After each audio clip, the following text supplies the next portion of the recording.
Bonjour à toutes et à tous. Bienvenue sur le podcast de Sageora. Sageora est un média spécialisé sur le thème du handicap et de l'inclusion. Découvrez l'actualité des politiques publiques, les enjeux du système d'accompagnement et les évolutions en matière d'accessibilité universelle. Sur son site, Sageora propose des contenus synthétiques gratuits pour mieux comprendre et accompagner. Vous pourrez retrouver le lien du site dans la description. Bonjour tout le monde. Alors, aujourd'hui, on se lance dans un décryptage assez massif, mais vraiment fondamental. On va éplucher les nouvelles recommandations de février 2026 de la Haute Autorité de Santé. Je suis ravie d'être là pour en parler parce que, c'est un texte énorme et crucial. C'est ça, oui. Et le sujet porte sur l'accompagnement du trouble du spectre de l'autisme, donc le fameux TSA, pour les nourrissons, les enfants et les adolescents. Notre mission pour cette plongée au cœur du document, c'est vraiment d'extraire les stratégies les plus efficaces sans tomber dans le jargon médical. Et c'est hyper important parce que ces directives, elles renversent carrément l'approche traditionnelle. Comprendre ces pratiques qui sont vraiment basées sur la science, ça permet de voir comment on construit une société vraiment inclusive. Exactement, et surtout d'éviter tous les pièges de la désinformation sur la neurodivergence qu'on voit beaucoup trop pulluler en ligne en ce moment. Ah, ça c'est sûr, il y en a partout. Alors justement, en lisant ce rapport, il y a un truc qui m'a sauté aux yeux direct. C'est l'action ultra précoce.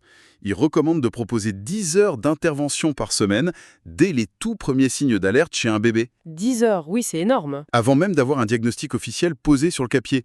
Comment c'est censé fonctionner dans la vraie vie en fait ? On n'attend même plus l'avis médical final. C'est vraiment un changement de paradigme majeur. L'idée, c'est qu'on n'a plus de temps à perdre. Le cerveau d'un tout petit est super plastique, donc attendre des mois ou des années pour avoir un diagnostic formel, c'est littéralement une perte de chance. Donc on agit tout de suite ? Voilà, on agit sur le développement dès qu'il y a une inquiétude. Et ce qui est fou dans ce rapport, c'est la nouvelle place accordée aux parents. La HCS reconnaît officiellement on appelle ça leur expertise d'usage. Leur expertise d'usage, alors ça veut dire quoi, concrètement ?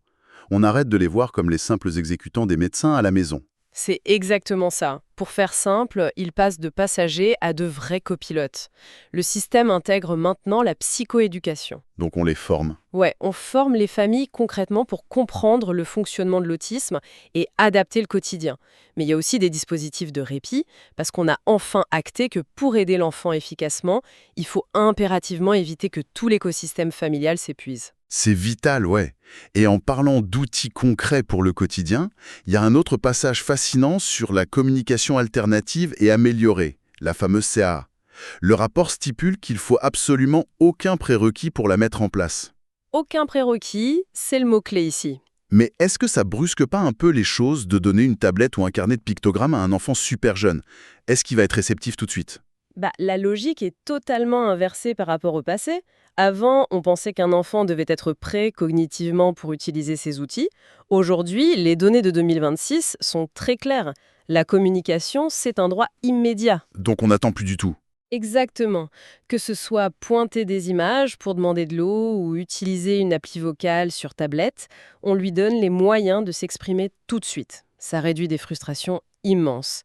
Et puis, cette volonté d'adaptation, elle ne s'arrête pas à la communication pure. C'est vrai que l'intervention sort du seul cabinet médical. J'ai noté qu'on insiste grave sur l'aménagement du monde réel. Que ce soit à l'école ou à la maison, l'environnement doit s'adapter à l'individu et non l'inverse. C'est ça, hein ? Tout à fait. Ça veut dire baisser l'intensité des lumières dans une classe, ou créer des zones de calme isolées du bruit, ou même utiliser des emplois du temps visuels pour que la journée soit totalement prévisible. Et ça s'applique à l'école, mais aussi à l'accès au sport ou à la culture. Mais pour garantir que tout ça fonctionne, le rapport impose une grande rigueur. J'ai vu qu'on rappelle l'importance de vérifier d'abord la santé physique, genre le sommeil ou la digestion, avant de penser au comportement. Parce qu'une douleur non exprimée ou un trouble du sommeil, ça peut exacerber certaines difficultés comportementales, Voilà. Et il y a aussi un encadrement super strict des médicaments psychotropes. Par contre, ce qui soulève une question importante, c'est les méthodes qui sont explicitement bannies par la HAS. On parle de quoi là exactement, Evelyne ? Alors, la Haute Autorité de Santé écarte sans aucune ambiguïté plusieurs pratiques, soit par manque de preuves scientifiques, soit à cause des risques encourus. Donc, la psychanalyse, c'est rejeté. Le packing aussi. Le fameux truc très controversé des linges humides et froids. Ouais, c'est ça. Et la méthode Tomatis, pareil, c'est fini. Les stimulations auditives censées rééduquer l'écoute, tout ça est écarté. D'accord, donc la rigueur scientifique avant tout. Et du coup, on remplace ces anciennes pratiques par quoi aujourd'hui? La priorité absolue va aux interventions comportementales et développementales. On parle d'outils validés comme les TCC, donc les thérapies cognitivo-comportementales pour gérer l'anxiété par exemple. Ou encore les groupes d'entraînement aux habiletés sociales pour aider les jeunes à décoder les interactions complexes du quotidien.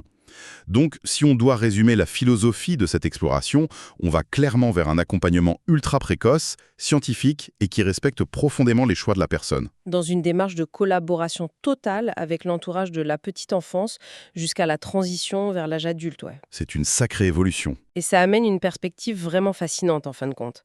Si notre société aménage progressivement ses espaces publics et ses modes de communication pour répondre aux besoins sensoriels et cognitifs spécifiques de l'autisme, en rendant tout plus clair et moins bruyant, Ouais, c'est sûr. eh bien on peut se demander dans quelle mesure ces environnements repensés ne finiraient pas par réduire le stress et la surcharge mentale de la population tout entière.